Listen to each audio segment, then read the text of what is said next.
Feminine energy secrets, how to increase your feminine energy, femininity secrets. I love talking about this stuff. I'm so glad you made it here. I promise you by the end of this video you'll have 5 things that you can do today even that will help you bring your juiciness back, will help you feel good about yourself again, will help you feel radiant, will also help you feel confident, and will help you to turn on your magnetism and bring your energy back. For the best love, intimacy, and juiciness, radiance, and femininity advice, subscribe to my channel. I publish new videos every Friday. To subscribe, you just find the little bell and hit that button. Why should you listen to me? You know, I'm probably a stranger to you if you haven't watched any of my other videos. I'm Carolin Hauser. I'm originally from Germany. I've lived in the United States for 15 years now. By training, I'm a naturopathic doctor and humanistic psychotherapist, and I do family constellations. But my own path and in my work with my clients has been for the last 20 years around helping people to really get their energy back, shift their energy, and be in their power. I just want to share one story with you for my client and good friend now, Letitia. When she came to me, they had just built $1 million business, and it took them 7 years and lots of blood and sweat and tears, and their relationship was pretty much hanging on a thin thread because they had put everything into the business, and they also had one child at the time that she came to me. And she started working with me, and I started working with her on these things I'm going to share with you today, plus doing some deep subconscious reprogramming work through the constellation work and energy work. And within a very short amount of time, she was able to do things very differently, shift into a different reality, go from, you know, being a workaholic to being her radiant, beautiful self, and which led to them moving to the tropics, being my neighbors. I lived in the tropics for a year. We ended up being neighbors there, and making their second million in a very different, very non-sweat and tear kind of way.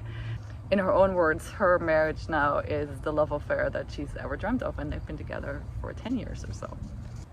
So what contributes to you not feeling feminine, or you feeling like you're not feminine enough or not attractive enough, or having an experience that you're not attractive enough, reflected back to you by your spouse? Well, the way I look at the world, or the way that I look at us as human beings, is we consist of 4 levels: the physical, the emotional, the energetic, and the spiritual. And when we don't take care of all of these 4 aspects of ourselves, then our life energy, our chi, the energy that we have to live our lives diminishes. Most of us are not taught this. Most of us are taught to give of ourselves and run ourselves into the ground, and somehow that's like makes you a good person, right? If you're a good person, you do everything for everybody else. And believe you me, I was there. I had chronic fatigue and burnout, and I had a complete physical collapse about 8 years ago, and I had to learn this the hard way. I couldn't get off the couch for 5 months. All I could do was lay on the couch during the day and with my eyes closed, but I was awake inside. It was horrible. I had a 16-month-old and a 6-year-old, and I couldn't take care of my kids, and it was awful.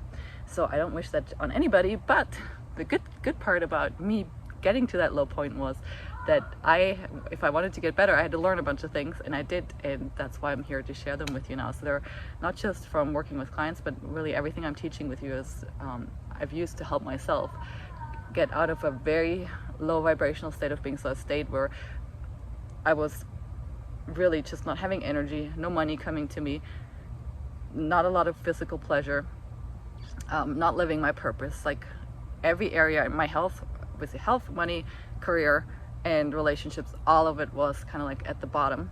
And so what I'm going to share with you in this video is the 5 things that I started doing that helped me to turn my life completely around and make it so that today I live in a beautiful beautiful place in a beautiful city in Sedona. I'm completely living on purpose. I've generated at least 1 million through my energy work, which I would have never thought that's possible just by doing energy work. I have a spacious schedule, my health is back, and my clients have similar, if not even better results. So femininity secret number 1, the thing that kills your feminine energy the fastest is saying yes when you don't want to say yes, and saying no when you don't want to say no. So saying no to things when you really want to do them, and saying yes to things when you really don't want to do them. And this is very scary because most of us, especially as females, we have been programmed that for our survival, we better say yes to doing everything that our provider wants. And obviously this is subconscious stuff that's deeply ingrained in us. It's not something that we as modern women consciously do, but subconsciously, I can tell you, I've done it, and very much to my surprise, I couldn't believe it that I was doing it. And most of my clients, they have a similar program around just making sure that we're taken care of and survive. So one way to overcome that is to start making a list, have a paper with you throughout the day, and start taking note when you're feeling like, like yuck. It's kind of like a yuck list. So you want to do this for a few days, and just every time you're doing something that you don't want to do, write it on your yuck list, just to start becoming aware of how often you actually do this, and then start developing an awareness, because awareness is the first step. Then once you're aware of it, ideally you find ways to delegate, or really see if you really need to do this, or if there's ways that you can do the things. If there's things that you have to do that you don't really want to do, maybe there's ways that you can do that thing and make it more pleasurable. Like, for example, in my business, I have to do marketing, right? My business relies on marketing. There's things in marketing that are very dry and very boring, and then there's ways that are really fun. So I have found ways, for example, these YouTube videos that totally light up my soul, that are fun for me because I get to connect with you, I get to dress up, I get to create them. So I found ways to make them creative and pleasurable for me. So either get rid of the things that you don't have to do, delegate them, or find ways to make things more pleasurable. But start by creating awareness of how many times a day you actually kind of abandon yourself, in a sense, and that's what makes it the energy drain, right? You're basically going against yourself, and that's why it's stealing your precious life energy. If at any time you have questions or you want to comment, just put it in the comments. I look at these, I monitor my YouTube comments and my videos, so if you have questions, just put them in the comment section. So feminine energy secret number 2, food, super important. In my case, I'm completely plant-based. I really just only eat fruits and vegetables and a little bit of grain and nuts, but that's basically it. Very little processed food, very little of anything else. Well, no animal products, pretty much.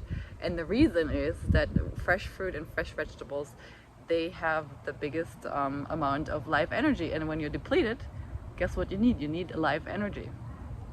That lifts you up. And in the beginning, this could be a little tricky. I didn't just switch from I was a pescatarian and eating a little chicken. I didn't switch from having that diet to just plant-based. It was a transition. And if you want more information, you can book a session with me. The link to my calendar is under this video in the description. But ideally, just start adding way more fresh fruits and vegetables, salads, smoothies, powders, however you want to get it into you. Make sure that you get high vibrational food, which is fruits and vegetables, into you. I do a lot of juices, cold pressed juices, or even pasteurized grape juice and apple juice with green powder throughout the day. I barely drink any water, actually. I get most of my water from eating cantaloupes or melons, or drinking juices with green powder in it. Yeah. And especially now in the summer, it's perfect to have just lots of fruits and vegetables. The third energy secret has to do with your energetic body. So we're going through the 4 things that I showed you.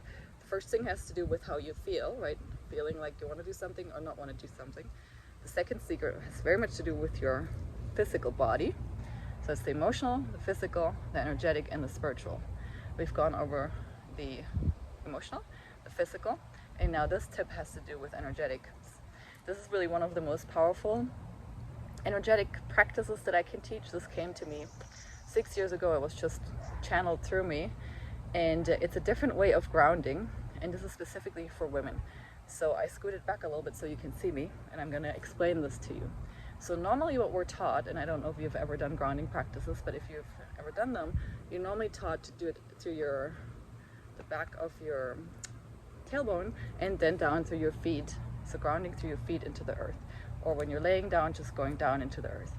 Well, what I have learned and how I do it, and this is more powerful, is to start inside of yourself, so in the navel area, in your core, and then imagine you're sending energy straight down through your vagina, actually out into the earth, right? So not through the legs, but like straight down into the earth from here.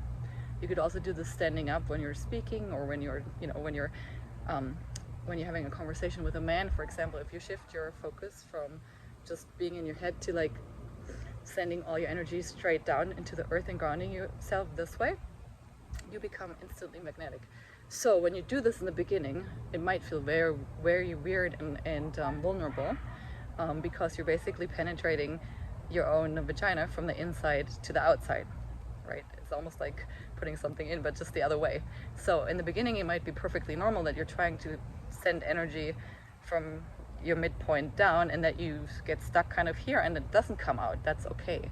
Just keep sticking with it, and eventually I think you'll relax enough and your body will relax enough and will feel safe enough that this energy will penetrate or go straight through out of you and into the ground, and it's going to create an openness and a safety within you and your nervous system, actually, that's hugely beneficial. So step one is really sending the energy down, and when you feel really grounded into the earth, you might even see a yellow color, a white color, or an orange color. Then at the same time, we also want the column of light in the middle of us to go all the way through the head and then connect to Father Sky. So we connect into Mother Earth. Father Sky, Mother Earth gives us the support and gives us the strength and gives us the intuition to walk safely in this life and on Earth. Connection to Father Sky gives us direction, lets us know where to go and what to do on a daily basis. So I anchor myself that way every day, to be connected to Father Sky and Mother Earth, so that I can walk in a connected way, guided by my intuition and guided safely, stepping on this earth. The fourth way to bring your femininity back has to do with your spirituality. Obviously, spirituality is something very personal. I myself have a big resonance with Amma. She's the hugging saint. So I am a disciple of hers, and when you become a disciple of a guru or of a saint or a master, they will give you a mantra or something, a practice. So in my case, I have been given a mantra, and this is what I carry with me. It's a mala, and so the spiritual practice with my guru is that you sit with this and you recite your mantra in the morning and the evening. Now, that's not something that you have to do, right? And I didn't take that on early in life. I took it on later in life. It just resonated at some point. There's other spiritual practices that you can take on. So you could see if there's somebody that you resonate with and take on their particular practice. My mantra that I meditate on has to do with embodiment of unconditional love, because that's who I am aspiring to be in this life. Another spiritual practice that is very universal is the Lord's Prayer.